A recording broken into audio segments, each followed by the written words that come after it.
This channel does not promote any violent, harmful, or illegal activities. All content provided by this channel is meant for an educational purpose only. সব party টাকা দিয়ে ভোটের কাজ করায় উত্তরপ্রদেশের শ্রমিকরা কি দোষ করলো, প্রশ্ন দিলীপ ঘোষের। বাংলায় শ্রমিকরাও তো অন্য রাজ্যে কাজ করছে, বিজেপির সঙ্গে না পেরে এ ধরনের পদক্ষেপ বলে তোপ দিলীপের।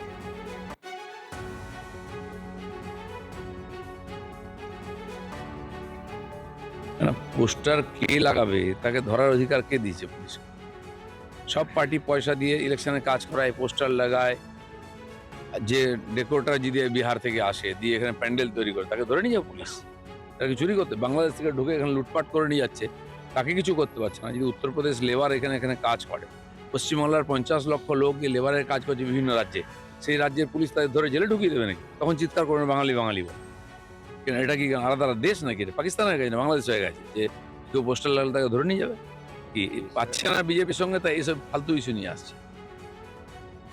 খাস কলকাতায় বিজেপি কর্মীকে তৃণমূলে যোগ দিতে চাপ দেওয়ার অভিযোগ উঠে আসছে। সোমা রয়েছেন আমাদের প্রতিনিধি। সোমা, ঠিক কি অভিযোগ উঠছে? হ্যাঁ দেখো, 108 নম্বর ওয়ার্ড, এই ওয়ার্ডের একজন বিজেপি কর্মী রাজেশ মণ্ডল, তাকে দীর্ঘদিন ধরে তৃণমূলে যোগদান করার জন্য চাপ দেওয়া হচ্ছে। আমি সরাসরি কথা বলবো, কি চাপ দেওয়া হচ্ছে, কারা দিয়েছে চাপ? 108 নম্বর ওয়ার্ডের কাউন্সিলর সুশান্ত ঘোষ, ওনার নেতৃত্বে চৌবাগায় কিছু দুষ্কৃতী আছে, বাপন খাঁ, স্বপন খাঁ, হাগু, আরও অনেকে আছে। এরা আমাকে চাপ দিচ্ছে, যেহেতু 308 নম্বর বুথে দীর্ঘদিন 2014 সাল থেকে এখানে বিজেপি আমরা ফাইট করে আমার কর্মীদের সাথে নিয়ে এই বুথটাকে আমরা জিতাচ্ছি। সেই জন্যই দীর্ঘদিন ধরে আমাকে প্রতিনিয়ত তৃণমূলে আসার জন্যই আমাকে চাপ দেওয়া হচ্ছে। আমি তৃণমূলে যাইনি। হেরিটেজের পাশে যে আমার দোকানটা আছে, কাউন্সিলরের কাছে এরা রিপোর্ট দিয়েছে যে এই এলাকায় 308 নম্বর ওয়ার্ডে 308 নম্বর বুথে কে বিজেপি করে, তো আমাদের নামটা কাউন্সিলরের কাছে দেয়। কাউন্সিলর তখন আমার বাবাকে চাপ দিয়েছে, আমাকে চাপ দিয়ে যে তুই তৃণমূলে আসতে হবে। তো আমি তৃণমূলে যাইনি। গত 1-2 মাস ধরে অতিরিক্ত চাপ দেওয়ার ফলে যে দোকান আছে, বলেছে দোকানটাই ভাঙে জ্বালিয়ে দেওয়া হবে।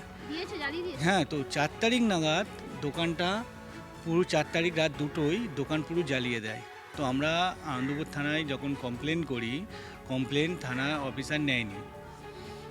তো বলেছে আমরা একটা লিখে দিয়ে এসেছি। আমরা বলছি আমাকে রিসিট দিন, রিসিট পর্যন্ত দেয়নি। যদি ঠিকভাবে সেই তদন্ত করতে, আমরা বারবার বলছি হেরিটেজের মধ্যে ক্যামেরা আছে। আপনার বাড়ির সামনে দেখতে পাচ্ছি একটি বাইক পোড়া অবস্থায় রয়েছে, এই বাইকটা কি আপনার? হ্যাঁ, 4 তারিখ যে দোকান জ্বালিয়ে দিয়েছে, দোকানের পর যদি পুলিশ ঠিকমতো তদন্ত করতো, তাহলে আজকে আমার 6 তারিখে ফের 2 দিন হয়ে গেছে। 2 দিন পর আমার বাইকটা রাতে অন্ধকারে দুষ্কৃতীরা, তৃণমূলের দুষ্কৃতীরা বাড়ি থেকে তুলে নিয়ে এসে বাইকটাও জ্বালিয়ে দিত। যদি পুলিশ ঠিকমতো, আনন্দপুর থানার পুলিশ যদি ঠিকমতো যদি তদন্ত করতো, তাহলে আমার বাইকটা সুরক্ষিত থাকতো। আমার ওয়াইফ তো পুলিশের বিরুদ্ধে তারা ক্ষোভ উগড়ে দিচ্ছেন। ধন্যবাদ তোমাকে সোমা, আপডেটের দিকে নজর রাখুন।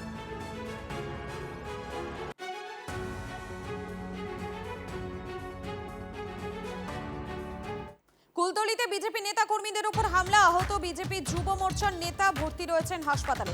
তৃণমূলের বিরুদ্ধে হামলার অভিযোগ বিজেপির। গতকাল কুলতলি থানার শিকিরহাটের গায়েনপাড়ায় বিজেপির একটি সম্মেলন ছিল, মিটিং শেষে হামলা চালানো হয় বলে অভিযোগ। বিজেপির যুব মোর্চার নেতা সুজিত সরকারকে ব্যাপক মারধর করা হয় বলে অভিযোগ। অন্যদিকে তৃণমূলের অভিযোগ, বিজেপির লোকজন তাদের দলের পতাকা ছিঁড়ে দেয়। প্রতিবাদ করায় স্থানীয় তৃণমূলের পঞ্চায়েত সদস্যকে মারধর করা হয় বলে অভিযোগ। কুলতলি থানায় অভিযোগ দায়ের তৃণমূল এবং বিজেপির, তদন্ত শুরু পুলিশের। হঠাৎ তৃণমূলের হারমাদ বাহিনী তারা প্রত্যেকটা মোড়ে মোড়ে চারদিক থেকে জড়ো হয় এবং আমাদের কর্মীদের উপরে হামলা চালায়। এই মুহূর্তে সুজিত সরকার নামে আমাদের একজন কর্মী গুরুতর জখম, দীর্ঘ সময় পরে থানা থেকে পুলিশ যায় এবং এখন হাসপাতালে শুয়ে আছে, রেফার করে দিয়েছে।